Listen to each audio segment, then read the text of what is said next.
Monsieur le recteur, messieurs les doyens, messieurs les vice-doyens, chefs de département, chers professeurs, chers collègues docteurs, chers professionnels des médias, chers étudiants. Alors, aujourd'hui, nous ne parlons pas d'un outil qui assiste. Nous allons parler d'une voix qui connarre, c'est-à-dire la connarration. Lorsque je dis connarration, c'est que nous avons deux instances qui assument plus ou moins l'acte d'énonciation. Alors, l'intelligence artificielle, on doit le dire, est entrée pour les journalistes dans la salle de rédaction sans frapper. Et elle modifie le journalisme à la racine dans son rapport au temps, au signe et à la responsabilité. Le journaliste autrefois était basé, ancré dans une rédaction. Il était porteur d'une signature stable. Et aujourd'hui, il est totalement paratopique, c'est-à-dire sans lieu fixe, sans statut garanti. Il négocie en permanence sa légitimité face à un co-narrateur qui n'a ni corps, ni fatigue, mais qui écrit à la vitesse de l'éclair. Dans ce temps zéro où l'information se génère avant même d'être vérifiée, où l'image n'a plus besoin de référents pour convaincre, la question n'est plus technique, elle est existentielle. On va donc se poser la question de savoir qui porte la vérité quand la machine propose le texte. Qui la porte? Qui répond du faux quand l'erreur est statistique et non intentionnelle? Alors, on doit donc se dire que la réponse ne tient pas dans le refus, elle tient dans la réinvention. L'humain doit garder, on va le dire, l'intention, le jugement, l'éthique. Et la machine doit être cantonnée dans la célérité, la structure et le calcul. C'est pourquoi je propose de penser le journalisme d'aujourd'hui comme un régime synoctorial. C'est un néologisme. Parce qu'ici nous avons deux voies symétriques qui sont sans territoire stable, l'une humaine garante du pourquoi, l'autre algorithmique maîtresse du comment. Et cette paratopie symétrique n'enterre pas l'auteur, elle révèle pourquoi il doit rester le dernier auteur, non pas par nostalgie, mais parce que la seule conscience humaine peut porter la charge d'une signature. Et dans un monde de signes calculés, la signature est le dernier acte de confiance. Le journalisme a d'abord été une affaire de temps, pas de vitesse, de temps. Bakhtin nomme chronotope l'unité indissociable du temps et de l'espace dans le récit. Pour lui, l'écriture absorbe le temps de l'action et la rend, du moins, l'écriture la rend invisible. La rend visible autant pour moi. Alors, le journaliste classique fonctionne sans pareil. Son chronotope, c'est la durée de l'enquête. En tant que reporter, il part sur le terrain, il croise les sources, vérifie, écrit et relit. Ce temps-là fonde la crédibilité journalistique. Le lecteur sait que ce texte a été pris après du temps. Donc, lorsqu'un texte a pris du temps, il est bien élaboré, il est bien structuré. Donc, il est crédible. Ça me fait penser à le très grand théoricien Bakhtin, qui, dans le chronotope artistique, note que les événements se concrétisent. Les événements se concrétisent, s'incarnent, s'imprègnent de chair et se remplissent de sang. C'est une figure, une image, j'allais dire. Le fait journalistique avant l'IA avait cette chair. Il y avait une date, un lieu et surtout un témoin. Alors, l'intelligence artificielle générative est venue casser, rompre cette unité. Elle impose ce que moi je nomme le temps zéro. J'entends par temps zéro cet instant où l'information est produite avant que l'événement soit vérifié. Ici, avec l'IA, on voit l'algorithme qui ne part pas sur le terrain. C'est une question de probabilité, un calcul de probabilité à partir du déjà dit. Oui. La durée de vérification disparaît. Elle est remplacée par l'instantanéité du calcul. Le scoop n'est plus ce que le journaliste découvre en premier, c'est ce que la machine prédit en premier. La conséquence est vraiment brutale à ce niveau. C'est que le journaliste ne court plus après la vérité, il court après l'algorithme. En janvier 2024, on a pu voir des fake news diffusées sur la toile. Il y a une qui me revient à l'image, celle du pape François, qui était habillé en doudoune.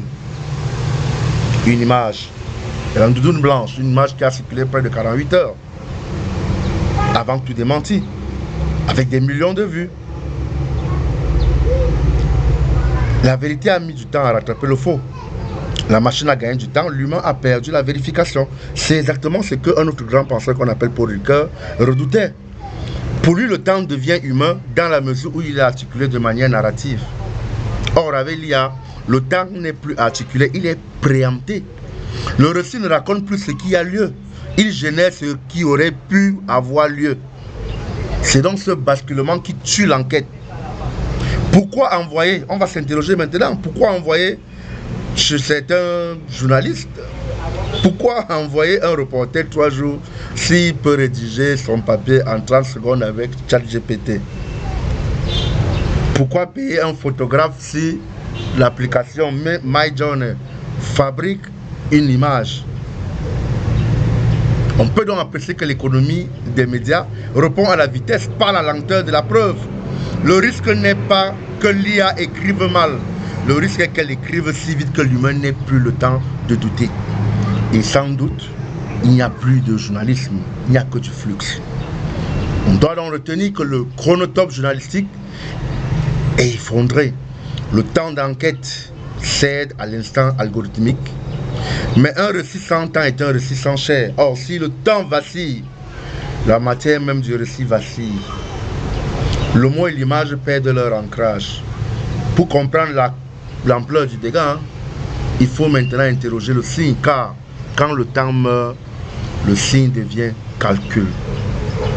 Et ce signe-là de calcul est un signe qui est sans référent. C'est un signe où on a dit, je l'ai dit, où le temps journalistique s'effondre avec son langage. Tout récit qui repose sur le signe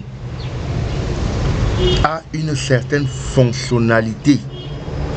Depuis Ferdinand de Saussure, depuis Peirce, cela repose sur un pacte et ça renvoie à quelque chose. La photographie, par exemple, dans le domaine sémiotique est un indice. La photographie est un indice. Le mot incendie, si on revient au cours de linguistique générale, le Ferdinand Saussure, où il nous fait, il dissocie l'image acoustique du référentiel sonore. Quand on dit incendie, l'incendie suppose le feu. Le journaliste, avant le réel, manipulait les traces de ce réel. Son métier était de traduire ces traces en récits compréhensibles. Avec l'IA, ce que je vais appeler l'IA générative, la logique s'est inversée. Ça ne produit plus de traces. Ça produit plus des probabilités. Et on se souvient aussi que Peirce, en la matière, nous a permis de... Il a élaboré 3 signes distinctifs. L'icône qui est ce qui ressemble, l'indice qui est ce qui prouve et le symbole est ce qui est conventionnel. L'image IA, le texte IA ne sont plus des indices, ce sont des icônes sans référent. Elles ressemblent au vrai sans avoir vu le vrai. L'algorithme n'a jamais vu le pape en doudoune dans l'exemple que j'ai pris tout à l'heure. L'algorithme a tout simplement calculé que le pape plus la doudoune était statistiquement plausible et il a donc rendu cela opérationnel. Et Peirce l'avait déjà noté. Un indice n'a aucun sens s'il n'oblige pas l'attention à l'objet qu'il dénote. Or, si le signe IA n'oblige plus à rien, il séduit sans prouver. Et Gérard Genette a ajouté cette idée. clair quand il dit que le récit n'est pas le fait, mais c'est la mise en forme du fait. On parle généralement du traitement de l'information. Avec l'IA, cette mise en forme est automatisée. Le modèle ne choisit pas, il pondère, il sélectionne la suite des mots la plus probable, la plus juste. Le résultat, c'est que le texte a l'air vrai, il a la structure du vrai, il a le ton du vrai, mais il n'a pas l'ancrage du vrai. Genette, qui est un autre grand théoricien qui m'est très cher, parle de la mimésis, c'est-à-dire l'imitation du réel. L'IA porte la mimésis, on va le dire, à son paroxysme. Elle est mise si bien qu'elle remplace. D'ailleurs, le même Genette nous rappelle que raconter, c'est faire croire. L'IA fait croire sans avoir vu. Et l'effet sur le lecteur est immédiat. La crise de confiance. Quand tout ressemble au vrai, rien ne garantit ce vrai. L'image de Gaza, par exemple, générée par l'IA, on l'a souvent vu dans certaines émissions en France 24. L'interview de Macron ou un communiqué de l'Élysée rédigé par un robot. Le public ne sait plus au monde. J'allais dire le récepteur dans l'esthétique de la réception. Donc ici on voit comment le signe journalistique perd son pouvoir d'index. Il devient flottant, et un signe flottant, c'est un signe que chacun interprète ça selon, on va dire quoi, selon ses convictions, sa foi, son orientation. Et en ce moment, la désinformation ne vient plus du mensonge intentionnel, elle vient de la vraisemblable statistique. Cela nous permet d'enchaîner rapidement vers un dernier point qui interroge cette forme de paratopie symétrique où l'éthique doit être décidée, où j'allais dire instituée comme une dernière signature. Et on doit se dire que si le temps journalistique s'effondre et le signe flotte et qu'on convient que le tien ne tient plus, on doit interroger cette position impossible du journaliste ou de l'écrivain qui est dans ce ni dehors ni dedans pour prévenir la paratopie. Et ici, pour interroger Mengueno, l'auteur, l'écrivain, le journaliste est condamné à une négociation permanente avec un lieu impossible. Il a dit. Donc le journaliste, à l'aide de l'IA, il vit exactement cette paratopie. Il n'a plus de rédaction comme forteresse, il a plus de statut. Il a plus un statut. Bon, il n'a plus de statut, j'allais dire, garanti. Il co-signe avec une machine qui n'a ni corps, ni responsabilité, ni conscience. Mais ce qui change avec l'IA, c'est la symétrie. Avant, le journaliste paratopique négociait seul face à l'institution, au pouvoir, au lecteur. Aujourd'hui, il négocie face à un co-énonciateur. Nous revenons à la co-énonciation. Donc, on va donc se retenir que l'IA est paratopique. Elle aussi, elle n'a pas un lieu d'énonciation, pas de jeu. Il n'y a pas un jeu au niveau de l'instance octoriale ou au niveau de l'énonciation. Il n'y a pas de domicile éditorial. Elle génère depuis un vide statistique. D'où ma notion de paratopie symétrique. C'est-à-dire deux voix sans territoire qui sont placées face à face, l'une humaine sans rédaction fixe, l'autre algorithmique sans corps fixe. Je prends une image, deux exilés de la même maison. Et cette symétrie crée une crise de responsabilité qui signe. J'allais dire, on va s'interroger. Qui signe quand ChatGPT rédige le papier? Je l'ai dit. Donc, on va donc retenir que le journalisme est plus mono. J'allais dire, le journaliste qui était mono-octorial aujourd'hui est devenu diadique. C'est-à-dire deux pôles, deux fonctions symétriques mais non interchangeables. Et la vérité est que dans ce régime,